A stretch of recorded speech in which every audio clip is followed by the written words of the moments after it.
देवी देवताओं के मंदिर में जाके देखना, सब साल ओढ़ के बैठे होंगे। और शंकर जी के मंदिर में जाके देखना, बाल्टी भर के पानी तैयार।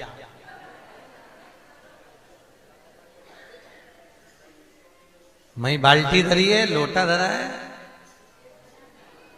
ओम नमः शिवाय। पार्वती जी शंकर जी से कई बार बोलती है, भोलेनाथ।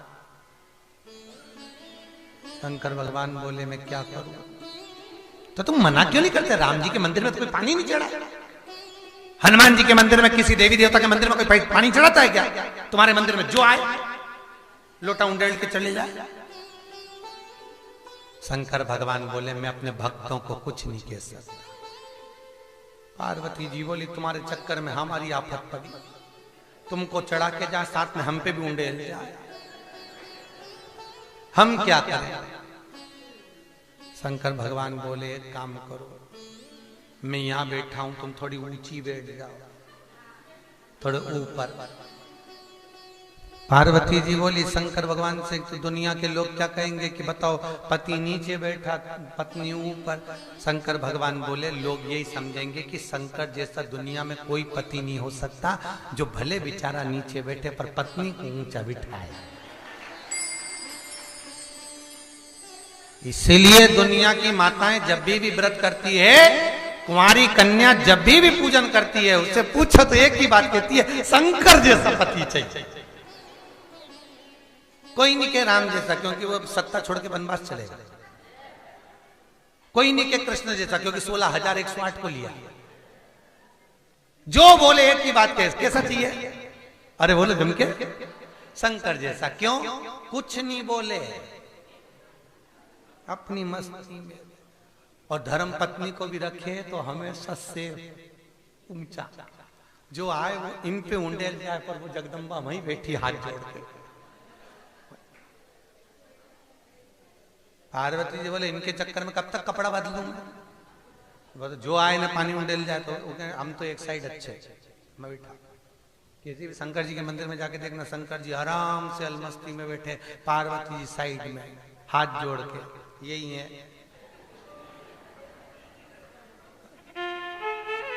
मस्ती में चलाइए।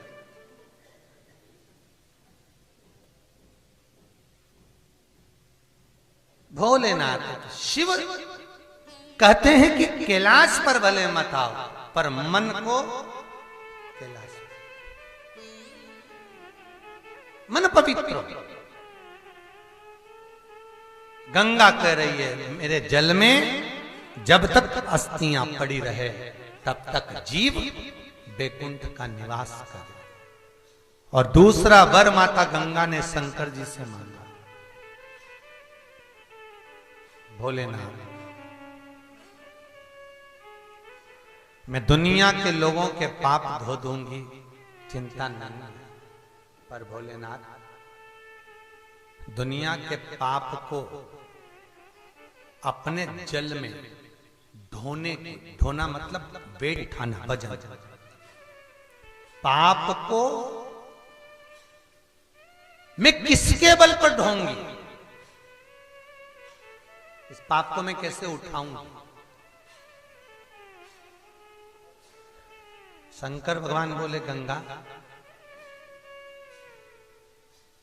अनसुईया मैया के पास में तू जा,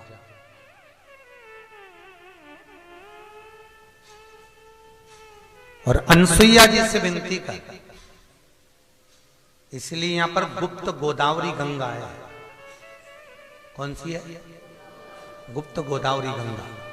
आप लोग अगर जाएंगे तो गोदावरी, गुप्त गोदावरी कभी जाएंगे तो देखेंगे, पानी में से जाकर अंदर जाके जाके जाके जाके गंगा जी एक गुप्त गोदावरी एक छोटी सी जल की धार में से गुफा के अंदर से निकल रही है।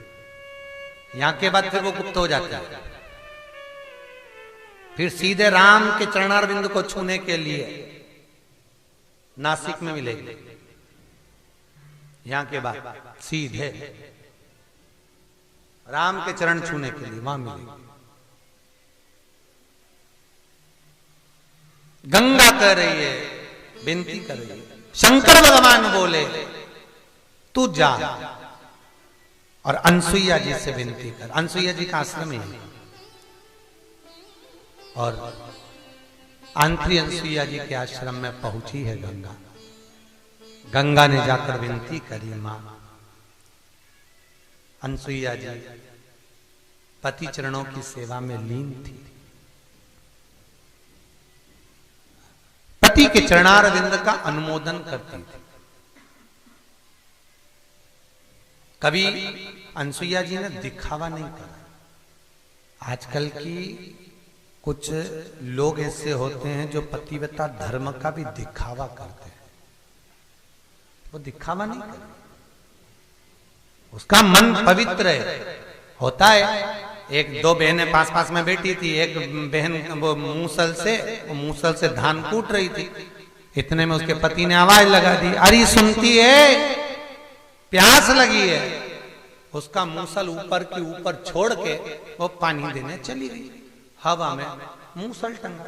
इसने पास में जो बैठी थी इसने हाथ लगा के देखा तो मूसल तो हवा।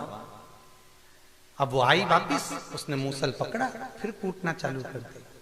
तो वो पड़ोसन के लगा कि आखिर ये मैजिक हुआ कैसे, या आखिर जादू कैसे हो गया। उसने पूछा, जी ये हवा में कैसे टंग गया। उसने कहा कुछ नहीं, मैं अपने पति की सेवा करती हूं परमेश्वर मानकर, जैसा वो बोलता है वैसी करती। एक आवाज लगा दे मैं दौड़कर चली जाती, उसके लिए ही मैं जीती हूं, उसके चरणारविंद का अनुमोदन करती हूं। तो जो उसको अच्छा लगता है मैं भोजन बनाती हूं, प्रेम भाव से पवाती हूं। तो उसका जो झूठा मिलता है मैं पा लेती हूं, चरण दबाती हूं, चरण धोख लगाती हूं। ऐसा करने से ये हवा में मूसल टंग जाता है। हाँ। उसने सोचा मैं भी जाके करूंगी। घर गई, पति को आवाज लगाया, अरे सुनते हो। पति वो घबरा के बेचारा, हाँ बोल क्या हो गया। सुनो, मैं ना तुम्हारे चरण को प्रणाम करूंगी और फिर तुम सोओगे, जब मैं पांव दबाऊंगी तुम्हें जो अच्छा लगेगा मैं सब भोजन बनाऊंगी, फिर तुमको एक मैजिक दिखाऊंगा। कोई अच्छा जादू दिखाने वाला, ठीक है। पति को लगा ना जाने कजन कौन से क्या सीख किया है, मेरे पर विद्या मिथ्या कर। अब पति से पूछा तुम्हें क्या क्या अच्छा लगता है, बोलो। आज सिर पे पल्लू वल्लू रख के सब बढ़िया बिंदी बिंदी लगा और तुरंत आके धोखा। तुम्हें क्या क्या अच्छा लगता है। पति ने मन में सोचा शादी के 40 साल हो गए, आज तक नहीं पूछा इससे, जिंदगी में पहली बार पूछी। अब मन कर पूछ रही है तो बता ही दे क्या क्या अच्छा लगता है। पूड़ी भजिया मंगोड़ा दही बड़ा इमरती कचौड़ी गुलाब जामुन। और पति ने जो लिस्ट खोली इतने में पत्नी बोली, चुप रहो, तुम्हारा बाप बनाएगा, मेरे से जितना बनेगा उतना बना दूंगी बस। पति ने मन में सोचा पूछा ही क्या है। अंदर गई, सब बनाया। पति को जीम ने बिठाया, एक गुलाब जामुन, एक मंगोड़ा, एक पूड़ी, एक रसगुल्ला, एक जलेबी, एक इमरती। और पंखा झेल रही, जैसा जैसा पड़ोसन ने बताया था उनसे कि खा लो। और झेलती झेलती बोली, सुनो इसमें से थोड़ा बचा देना। अब पति माथा ठोक रहा, एक एक तो धरा। अगर भगवान को दिखाने जैसा करना था तो बनाइए ही खाए। पति जैसे गुलाब जामुन खाने लगा, मुंह की साइड पूरा मत खा जाना, सोच लेना। बेचारा मुंह पे लगा के मंगोड़ा ऐसा मुंह में टच करा, पूड़ी ऐसी टच करी, क्योंकि खा जाता तो ये इसको खा जाता, इसलिए खाया छोड़। अब जितना भी बचा कुचा था उसमें और डाल के ये खाकू आ गई। और बापड़ा बेचारा सपना में गुलाब जामुन दिख रही, कमरे में जाके सोया। ये आ गई फिर पांव दबाने। अब कभी बाप जमाना में दबाया तो मचक्का मारे। अब जैसे पांव दबाए, दबाती दबाती बोली अब सो जाओ नहीं तो गला दबाऊं। और बेचारा आंख बंद करा, फिर भी आंख खोल खोल के देखे कहीं सही में नहीं दबा, इसका क्या ठिकाना, दबा दो मुंह दे और आपत कर दे।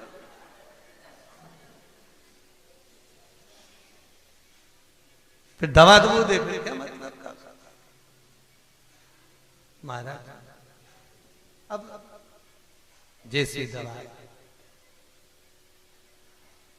दबाते दबाते दबाते अब इसने कहा तुम जाओ बाहर घूमने, अब मैं मूसल ऐसा रखूंगी और तुम मुझे आवाज लगाना।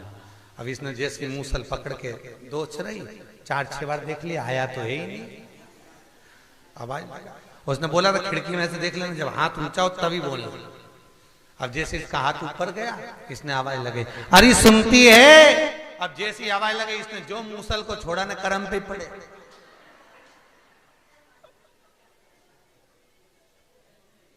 वो खून निकला। पति बोला पट्टी लगा दूं ला, पत्नी की आग लग जाती और पट्टी में लेकर। देखा देखी में काम बिगड़ गया। कभी किसी की देखा देखी मत करो, अपना जो मन करता है दिल से वो इतना भजन करता है, उसके जैसा देखकर हमको भजन नहीं करना। वो इतना पूजन करता है, उसके देखकर हमको पूजन नहीं करना। वो ऐसा कीर्तन करता है, उसको देखकर हमें कीर्तन नहीं करना। वो ऐसा स्मरण करता है, हमको उसको देखकर स्मरण नहीं करना। हमें अपनी मर्जी से उस परमात्मा को पाने के लिए दिखावा नहीं करना, हमको उसको पाने का तरीका ढूंढना। शिव पुराण कहती है, बहुत सुंदर चरित्र है महाराज। शंकर की कथा कहती है कि कई लोग कहते हैं कि हम हनुमान चालीसा पढ़ते हैं, कोई कहता हम शिव स्तोत्र पढ़ते हैं, कोई कहता हम राम रक्षा स्तोत्र पढ़ते हैं, कोई कहता हम शिव तांडव पढ़ते हैं, कोई कहता हम गीता जी का ये वाला अध्याय करते हैं, कोई कहता है हम ये वाला पाठ करते हैं। शिव पुराण कहती है किसी पाठ और अनुष्ठान की देवता को प्रसन्न करने के लिए जरूरत नहीं पड़ती। आप किसी पाठ को नहीं भी पढ़ेंगे चलेगा, पर आप अपने मन से कोई ऐसी स्तुति कभी भगवान के सामने कर दो, भोलेनाथ बहुत दिन हो गए, ठंड लग रही होगी, आपको कुछ उड़ा दो। कभी मन करे तो जाकर भगवान के सामने बैठकर अपने दिल की स्तुति करो। किसी की पढ़ी हुई, किसी की लिखी हुई, किसी की बाती हुई नहीं, अपने दिल से करो। भेड़ चराने वाला, जो वो भेड़ नहीं होती, बकरी चराता भेड़ चराता, वो एक भेड़ चराने वाला रोज शाम को भेड़ इकट्ठी करता और सबको शाम को इकट्ठी करके उनकी जू निकालता। जू निकालते निकालते कहता, भगवान राम वन में रहते रहते तुम्हारे सिर में बहुत सारी जू पड़ गई होगी, एक बार तुम मिल जाओ, जैसे ये बकरी की जू निकाल रही हूं सारी तुम्हारी निकाल दी। एक संत निकल के जा रहे थे, संत को क्रोध आ गया। संत ने जाकर एक थप्पड़ मार के कहा, बेवकूफ, पागल है, मूर्ख है, अकल नहीं है तेरे में। ये क्या कह रहा है कि भगवान राम को जू पड़ गई होगी, एक बार मिल जाओ सारी जू निकाल दूंगा। ये भगवान को भी जू पड़ती है? आज के बाद ऐसा बोला तो सोच लेना। उसने बोलना बंद कर दिया बेचारे। 3 दिन तक उसने कुछ नहीं बोला। बकरियों को इकट्ठा करता और बकरियों को एकत्रित कर चुप बैठा रहता, कुछ नहीं, कुछ भी नहीं, एक शब्द ना बोले। एक दिन राम जी ने हनुमान जी को बुलाकर कहा, हनुमान जरा पता तो कर कि ये चुप क्यों हो गया, ये बकरी चराने वाला। हनुमान जी ने जाकर पूछा, भैया तू वो पहले कुछ बोलता था कि राम जी के माथे पे जू पड़ गई, आजकल नहीं बोलता। अरे वो एक संत बोल के गए, ऐसा नहीं बोलना चाहिए। हनुमान जी ने पूछा, बताइए संत गया किधर, मुझे बताइए। तो कि इधर ही गया। हनुमान जी गए, एक गदा लेके जो संत की पीठ पे दी तो संत तो चित्ता पड़ा। संत ने पूछा कौन? हनुमान जी बोले पीछे मुड़ के दो। अरे प्रभु आप कैसे आ गए? हनुमान जी बोले फालतू की बात मत कर, वो पहले बकरी वाले के पास जा और बकरी वाले से के जैसा वो बोलता था वैसे ही बोल। प्रभु वो तो ऐसा बोलता था कि राम जी तुम्हारे सिर में जू पड़ गई होगी, वन में रहते रहते मैं निकाल दूंगा, तुम एक बार मिल जा। राम जी, हनुमान जी बोले, जब जब वो बोलता था सीता राम जी के पास दौड़ के जाके कहती थी कितनी जोरदार बोलता है कि तुम्हारे सिर में जू पड़ गई होगी। और सीता जी राम जी का मुकुट हटा के उनके बाल में जू बिनने बैठ जाती थी। आपको मालूम है सीता और राम का प्रेम बढ़ता था इस स्तुति से, उनका प्रेम बढ़ जाता। सीता और राम जाकर कर से संत दौड़ के गए, बकरी वाले से बोले तेरी मर्जी पड़े उतनी जू निकाल। मन की स्तुति से भगवान प्रसन्न होता है। काय की स्तुति से? मन की। किसी की पड़ी हुई स्तुति से भगवान प्रसन्न नहीं। घंटों तक गीता जी लेकर बैठे हो, रामायण जी लेकर बैठे हो, भागवत जी लेकर बैठे हो। मैं तो रोज इतना पाठ करूं, इतनी पूजन करूं, फिर भगवान क्यों नहीं मिलता?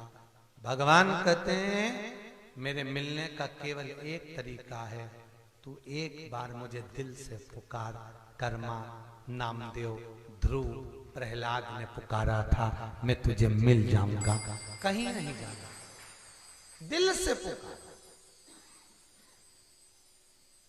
हमसे लोग कहते हैं महाराज तुम बड़ी अलमस्ती में कथा कहते हो, बड़े हंसी मजाक से आनंद से। अरे भैया कथा हम तुम्हें थोड़ी ना सुना रहे, वो तो हमारा आगे कल्लू बैठा है, ये बैठा टोपा मोपा लगा,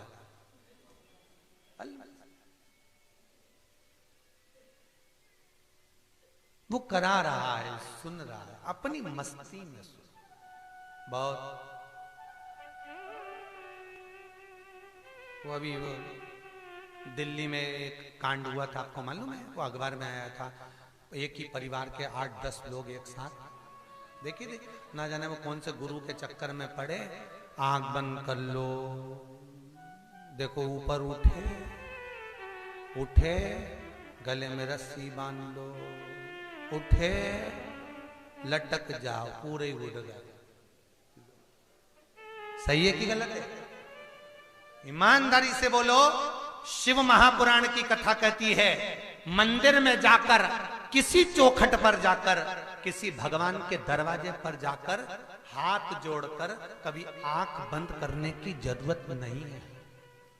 ईमानदारी से बोलना, तुम तुम्हारी बहन के घर जाओ, तुम तुम्हारे रिश्तेदार के यहाँ जाओ और वहां जाकर जैसे वो दरवाजा खोले तुम आंख बंद करके खड़ी हो जाओ, तो बहन भी कहेगी यार ये आंख तो खोल ले, मैंने दरवाजा खोल दिया, तुम तो आंख ही नहीं खोलो।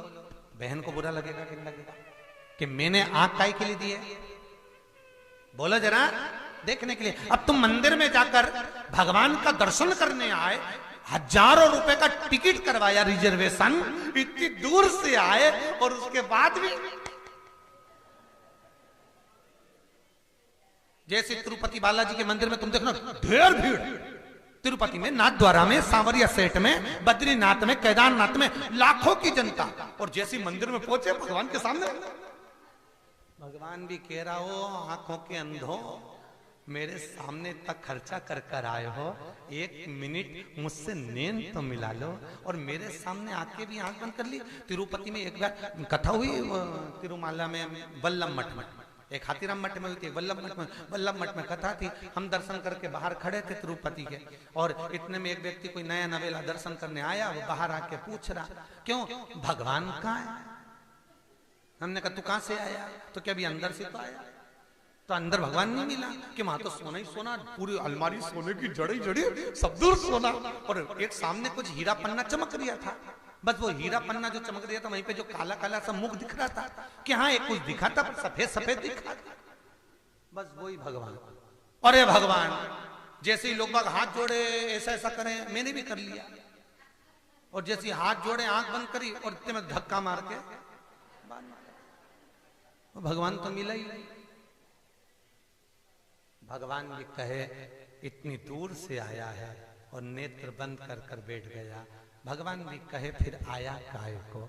न जी भर के देखा, न कोई बात की, बड़ी आरजू थी मुलाकात की। इतनी दूर से चल कर आए थे, हजारों रुपए खर्च कर कर आए थे, 2 मिनट नहीं बैठे उसके, 2 क्षण नहीं बैठे उसके, 1 मिनट उससे बात करने का मौका नहीं मिला। 14 वर्ष के वनवास में राम जी ने 2 वर्ष सबदूर निकाले, बाकी के 12 वर्ष यही निकाले। मेरे राम जी महाराज चित्रकूट की भूमि पर सबसे ज्यादा रहे। यही कांकानाथ पर्वत जिस पर राम जी बैठे थे। अभी कथा चल रही है अपनी शिव, उसमें चरित्र है। यही राम जी यहां रहते थे, लक्ष्मण जी उसके सामने वाली पहाड़ी पर से पहरा देते थे, भैया भाभी को देखते थे। कोई जीवन 14 वर्ष में से सबसे ज्यादा समय मेरे राम ने यहां निकाला, बैठे। कोई पूछ रहे थे राम जी से, संत कहते थे प्रभु आप यहां से नहीं जाना चाहते? राम कहते हैं ये चित्रकूट की धरा मेरा दिल है, मेरा मस्तिष्क, मेरा मन है। राम खुद कहते हैं इस भूमि पर से मैं जिंदगी में कभी नहीं जाऊंगा।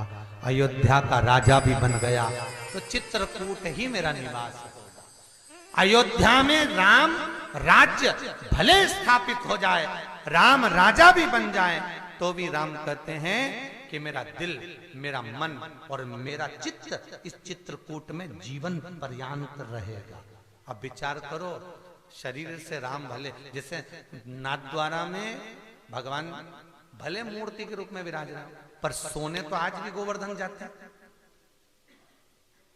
आज भी गोवर्धन पर्वत के ऊपर पलंग लगता है, सेज बिछती है, दूध रखाता है, बीड़ा रखाता है। सवेरे जब आज भी गोवर्धन पर्वत से लेकर नाथद्वारा तक की गुफा है, सवेरे जब पट खुलते हैं, बीड़ा दूध सब ढुला हुआ मिलता है, सेज जो बिछी होती है उस पर सल मिलते हैं। आज भी भगवान सोने आते हैं। उसी तरह चित्रकूट में कांतानाथ पर्वत की कंदराओं में आज भी मेरा राम सीता के साथ निवास करता है। हनुमान और लक्ष्मण कांतानाथ जी की परिक्रमा करते हैं, इसलिए कहते हैं कांतानाथ की परिक्रमा करने वाले को राम भक्ति, हनुमान का दर्शन और सीता का अखंड सौभाग्य प्राप्त हो जाता है, अखंडता मिलती है। वो आज भी जाना ही नहीं चाहते हैं।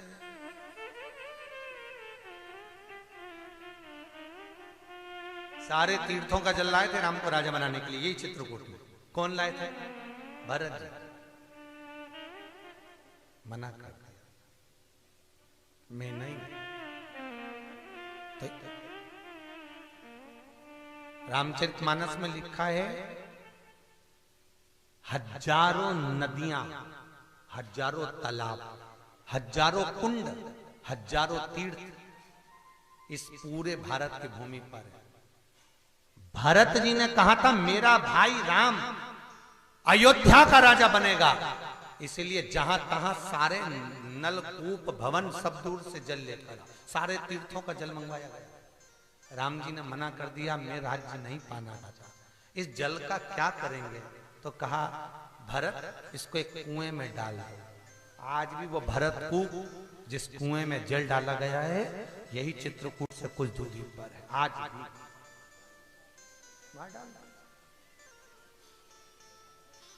आज भी वो भरत कूप है जहां सारे तीर्थों का जल विराज, एक एक धरा कण कण।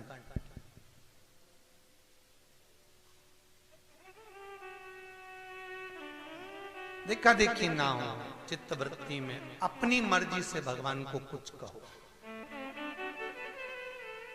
अपने दिल से भगवान को कुछ कहो। और जब अपने मन से, दिल से भगवान को कहोगे तो वो मिलेगा, जरूर मिलेगा। आज गंगा क्या चाहती है? मैं ये पाप का बोझा कैसे ढोऊंगी? इस पाप को कम करने के लिए मुझे किसी जो पति को परमेश्वर मानती हो, पति के चरणों का स्मरण करती हो, ऐसी नारी का सौभाग्य का थोड़ा सा अंश दिलवा दीजिए। शंकर भगवान बोले गंगा, अगर किसी सौभाग्यवती का तुझे सौभाग्य का अंश चाहिए तो तू अनसुईया के दरवाजे पर चले जा। गंगा गुप्त गोदावरी गंगा के रूप में चुपचाप से प्रकट होकर अनसुईया के दरवाजे पर, अनसुईया जी का मंदिर है यहाँ पर, जाकर दर्शन करिएगा। अनसुईया के दरवाजे पर पहुंची। आज भी माता अनसुईया का दर्शन करने के लिए अगर आप जाएंगे तो अनसुईया जी के मंदिर में प्रवेश करने से पहले जो मंदाकिनी का दर्शन करते हैं, घाट का दर्शन करते हैं, आपको ऐसा सुकून होगा कि वो सुकून, वो आनंद आपको जिंदगी में कहीं प्राप्त नहीं हुआ होगा जो चित्रकूट में प्राप्त होगा। क्योंकि गंगा माता चुपचाप मौन होकर, छुपकर, गुप्त गोदावरी के रूप में, गंगा गोदावरी के रूप में प्रकट होकर पहुंच। यही आंत्री बाबा का आश्रम, जब आप दर्शन करने जाएंगे फ्री टाइम पर, वही आंत्री बाबा के आश्रम में गोदावरी गंगा कहती है, निवेदन करती है। गंगा मैया बोली। अनसुईया जी के पास में जाकर बैठकर निवेदन करा। अनसुईया जी ने पूछा, गंगा आज तेरा स्वरूप बदला हुआ है? गंगा कहती है, संत के दरवाजे पर जाने के लिए संत जैसा स्वभाव होना चाहिए। कैसा स्वभाव? संत जैसा। राम की चौखट पर लंका का राजा रावण राक्षस था, कपड़े काहे के पहन कर गया था? बोलो जम के, संत के। सीता का जब हरण करने गया, हरण करते समय संत का चोला पहनकर रावण गया। महाराज, एक राजा बीमार पड़ गया, डॉक्टर वेदों ने कह दिया जो हंस होते ना, हंस के पंख काटकर उसका मांस निकालो, और मांस निकालकर राजा के शरीर पे मलो, राजा ठीक हो जाए। तो राजा ने अपने दूतों से कहा, जाओ जाकर हंस को पकड़ो। अब हंस मिलेंगे कहां? तो के मानसरोवर पर, किसी सरोवर के घाट पर हंस मिलेंगे। दूत गए, जैसे ही हंस को पकड़ने लगे हंस भाग गए। हाथ में एक भी हंस नहीं आया, 2 महीने हो गए। सारे के सारे दूत राजा के पास में आकर बोले, हंस हाथ में नहीं आ रहा। राजा ने अपने गुरु जी को बुलाया, गुरुदेव हंस को कैसे पकड़ा जाए? जाल भी बिछाया, दाने भी डाले गए, पर हंस हाथ में नहीं आया। गुरु ने कहा, हंस को पकड़ना है तो संत का चोला पहनना पड़ेगा, क्योंकि हंस हमेशा संत की शरणागति में रहते हैं। द्वारपालों ने संत के चोले को पहनकर एक जगह तप करा। 3 दिन तक जब तप करा, हंस उनके आसपास आने लगे। हंस ने आपस में बात करी, अरे ये तो वही राजा के दूत हैं जो हमको पकड़ने के लिए आए हैं। दूसरा हंस बोला, भले पकड़ने के लिए आए हैं, पकड़ा जाओ, पर चोला संत का पहना है, इसलिए अपने को संत से दूर नहीं जाना है, मर जाएंगे अपन। एक हंस ने दूसरे हंस से कहा, भले मर जाएं, पर संत के चोले का मान रखना है अपने को। चलो। जैसे ही हंस गए, सारे संत के चोला पहने हुए उन दूतों ने हंसों को पकड़ लिया, राजा के यहाँ ले जाकर उनको काटने ही वाले थे। इतनी देर में हंस देव स्वयं भगवान विष्णु प्रकट हो गए। भगवान का एक अवतार है हंस अवतार। हंस देव भगवान विष्णु प्रकट हो गए, और भगवान विष्णु ने प्रकट होकर उन दूतों को मारा और कहा, अरे मूर्खों, इन पक्षियों ने संत के चोले का मान रखा, तो जो संत का चोला पहनते हैं उसको तो उस संत के चोले का बहुत मान रखना पड़ता। और आज के जमाने में तो चोला पहनकर भी लोग मान नहीं रख पाते। मदिरा का पान, व्यसन, झूठ, कपट, ना जाने क्या क्या कर्म आज के लोग उस चोले को पहनकर करते हैं, तो दुख उत्पन्न होता है, तकलीफ होती है। या तो पहनो ही मत। कौन ने कहा कि पहनो? और पहना है संत का चोला यदि धारण करा है तो उसकी मर्यादा होना चाहिए, उसका मान होना चाहिए। पक्षी जब मान करते हैं तो मनुष्य क्यों? गंगा कहती है मुझे सात्विकता चाहिए। कहा तो रूप बदल, तो गंगा रूप बदलकर गोदावरी के रूप में, तो गोदावरी का जो मूल है वो गंगा ही है, इसलिए इसको नासिक में गंगा कहते हैं। नासिक में क्या कहते हैं इसको? गंगा, गोदावरी गंगा। इसको केवल गोदावरी नहीं कहा जाता, गोदावरी गंगा कहते। ये गोदावरी गंगा है। अनसुईया मैया के दरवाजे पर गोदावरी जी पहुंची, गंगा जी पहुंची, और गंगा गोदावरी ने अनसुईया के दरवाजे पर जैसी पहुंची, अनसुईया जी को शब्द सुनाई पड़ा कि गंगा आई। अनसुईया जी बाहर गई, गंगा जी को लेकर वापिस अंदर आई। पधारो। गंगा जी बैठी और गंगा मैया ने निवेदन किया अनसुईया जी से, मेरे आने का कुछ कारण है। अनसुईया जी बोली, बोलो क्या कारण है, कैसे आना हुआ, क्या चाहती हो, क्या चाहती हो? गंगा जी कहती हैं आपके मात्र 7 दिन का सौभाग्य, जो अखंड सौभाग्य का फल है वो मुझको दे दी। कितने दिन का? 7 दिन। एक अखंड सौभाग्यवती नारी, पतिव्रता धर्म का पालन करने वाली नारी, पति के चरणों का अनुमोदन करने वाली नारी, पति के चरणारविंद का स्मरण करने वाली नारी। मेरा आपसे भी निवेदन है, इस कथा को अपने दिल तक लेकर जाइएगा। मेरा आपसे भी निवेदन है कि करवा चौथ का व्रत कर कर आप सोचती हो कि पति की उम्र बढ़ जाए, तो शिव महापुराण कहती है बहुत कठिन है। पति की उम्र तुम्हारे भूखे रहने से नहीं बढ़ती, पति की उम्र तुम्हारे मीठे बोलने से बढ़ती है। एक दिन भूखी रह लोगी, भले तुमने एक दिन भूखी रह ली, पर 3 दिन पहले से प्राण तो खा गई उसका। ये ला दो, वो ला दो, ये ला दो, वो ला दो, तो एक दिन भूखे रहने से तुम्हारा पति की उम्र नहीं बढ़ने वाली। पति की उम्र कब बढ़ती है? जब पत्नी प्रेम से बोलती है। पत्नी जब भी पति कहीं से आया गया और ऐसी धाड़ के बोलेगी, इतना तेज तराट में ऐसे ऐसे शब्द बोलती है, पति की उम्र, बेचारे का बीपी शुगर ऊंचा नीचा हो जाता उसी पल, उसी पल, उसी पल। तो ईमानदारी से बोलो, ये जो बीपी शुगर ऊंचा नीचा होता है तो इससे उम्र बढ़ती है कि घटती? बोलो तो रे, घटती है। और जब तुम प्रेम से बोलोगी ना, बहुत प्रेम से, तो पति भगवान से कहेगा, प्रभु मुझे 2-4 साल की और उम्र बढ़ा देना, इसके साथ रहूं तो मेरी जिंदगी अच्छी निकल। कहते हैं सफर अच्छा है, मना नहीं, बहुत अच्छा सफर हो, पर सफर से ज्यादा हम सफर अच्छा, सफर से ज्यादा हम सफर। तुम भी सफर करके आई हो, अब मालूम पड़े ट्रेन में दिन भर झगड़ा, जरा सा अटैची के पीछे सामान,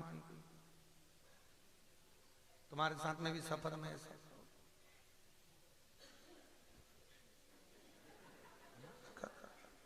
हमारा बैग यहाँ रखा था, तूने क्यों उठाया? सफर तो अच्छा हुआ, टिकट भी क्लियर मिल गया, सब कुछ हो गया, सीट भी मिल गई, पर जो आजू बाजू वाले मिले थे, हम सफर जो मिला था वो बिल्कुल भेरू जैसा मिल गया, सिंदूर चढ़ा हुआ। तो मालूम पड़े जरा सा पानी गिरा, जरा सा बैग नीचे रखा, जरा सा ऐसा हुआ और मुंह चढ़ा, ऐसा करे, पूरा सफर। टिकट तुम्हारा था, पैसे तुम्हारे लगे, आ रही थी चित्रकूट, पर वो जब से ट्रेन में चढ़ी और जब से एक बार की खटर पटर हुई तो चित्रकूट तक आनंद नहीं आया। और ऊपर से वहां पहुंची तो कमरे में 5-6 फिर मिल गए, बच्चे कुछ थे।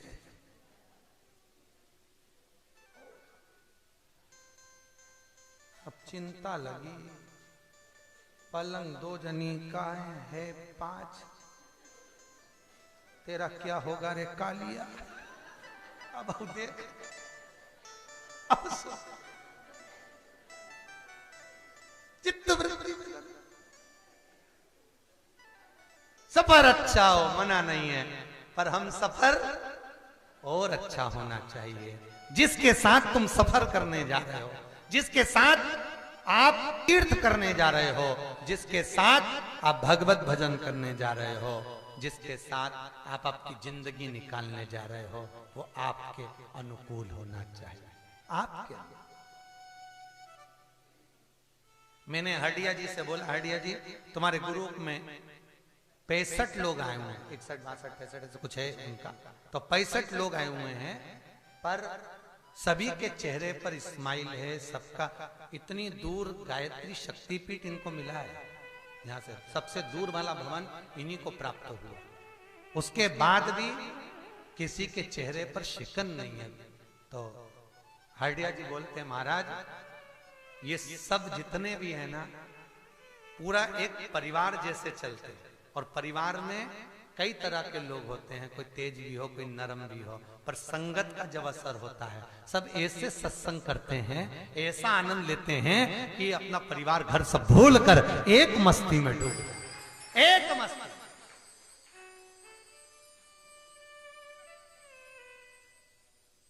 और ये प्रैक्टिकल है। तुम्हारे जो युवान माताएं आई हैं, जो बहुएं आई हैं, उनसे निवेदन है, एक कमरे में तुमको 5 लोगों को इसलिए छोड़ा क्योंकि तुम निभाओ, कि जब तुम ये 4 को नहीं निभा पा रही तो बहू को कैसे निभाओ।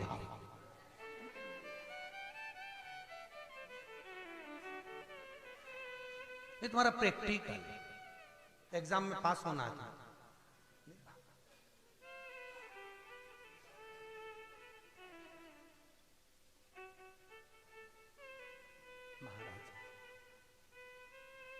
भगवत चित्त हो स्मरण।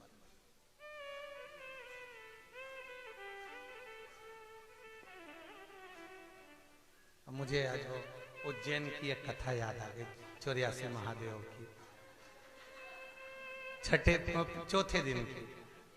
चौथे दिन यात्रा समापन होना थी, और उसी दिन यात्रा लंबी थी, और एक जगह वो पूड़ी बनवाई, याद आई, और एक जगह वो पूड़ी बनवाई, समिति वालों ने बनवाई इधर थी, उसके बाजू में स्कूल था सरकारी स्कूल में वो दिन का भोजन, उसमें बने थे आंगनबाड़ी के पराठे, मिलना थी यहाँ पूड़ी, पहुंच गई मां पराठा। तो कुछ माताएं पराठा खा रही थी, तो हमने पूछ लिया ये पराठे कहां से आए, तो कि वहां मिल तो रहे। तो हमने जाकर देखा, तो हमने तो कहा हमने मेथी की पूड़ी बनवाई थी, तो पराठा कहां से आया रे। तो वहां तो कोई ने नहीं बताया। फिर बाजू में गए तो वहां पर वो छोटे छोटे बच्चों को आंगनबाड़ी का भोजन मिल रहा था। तब मालूम पड़ा कि वो आंगनबाड़ी का पराठा खा गए। राम भला करे। ये उसी में हाल हो गया जैसे एक जगह की बारात, हमारे चियोर में एक जगह की बारात ही राम, अब हमारे चियोर की क्या क्या हो रहे, पर बोल दो। और चियोर में बारात आई वर्मा जी के यहाँ। अब बारात आई तो वर्मा जी के यहाँ एक मकान, ऊपर का मकान था हमारे पास वाले का, उनने खाली करके दे दिया। खाली करके दिया, उसमें बस 2 सोफे रख दिए। अब बारात वापिस गई तो वहीं जो दहेज में सामान मिला था वो उन्हीं के कमरे में रखा था। मालूम पड़े वो वर्मा जी के भी सोफे ले गए। खुद के तो ले गए, बारात वर्मा के लिए।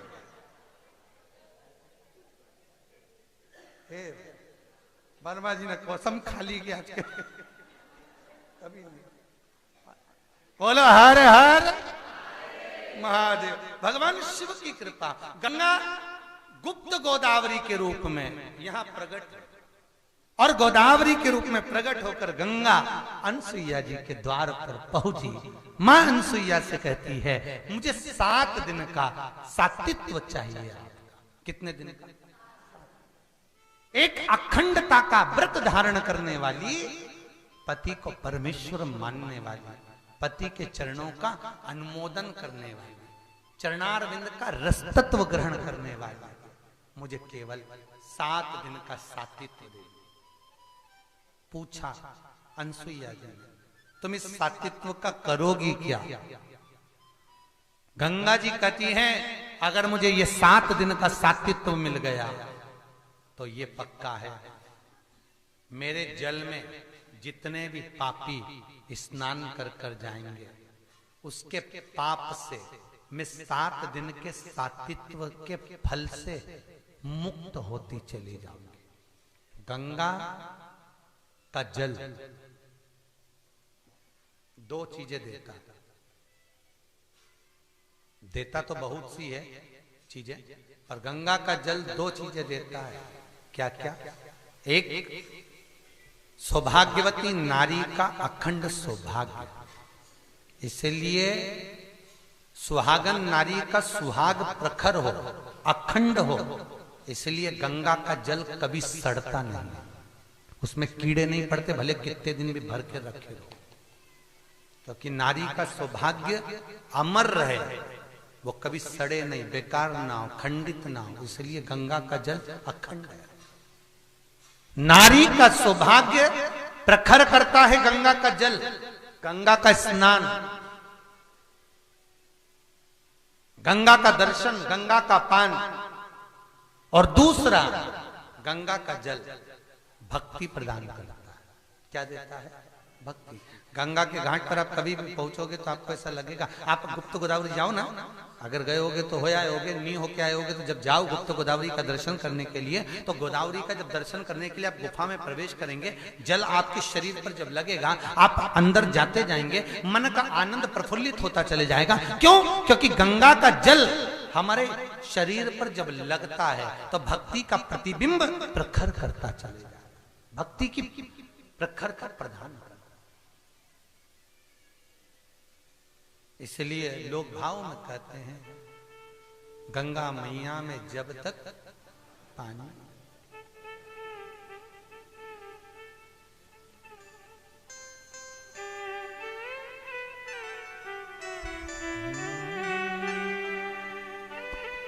जिंदगानी रहे मैया, ओ गंगा मैया, मैया, ओ गंगा मैया, गंगा मैया में जब तक के पानी रहे, मेरे सजना तेरी जिंदगानी रहे, जिंदगानी रहे मैया, ओ गंगा मैया, मैया, ओ गंगा मैया, ओ मैया, गंगा मैया, मैया, ओ गंगा मैया।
ही दीवानी रहे,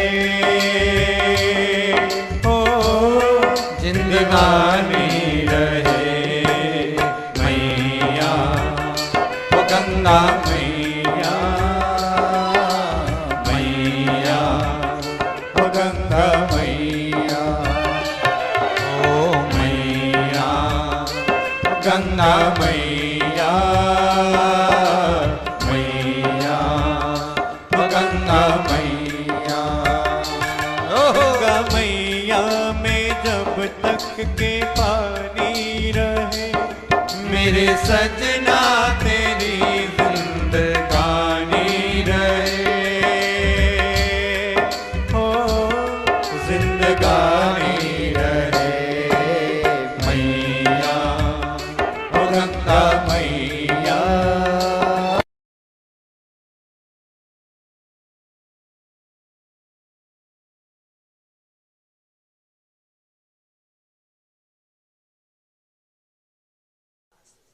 बस बहुत 7 दिन बहुत बहुत है, 7 दिन का साथी, इतने में मैं पापियों को तार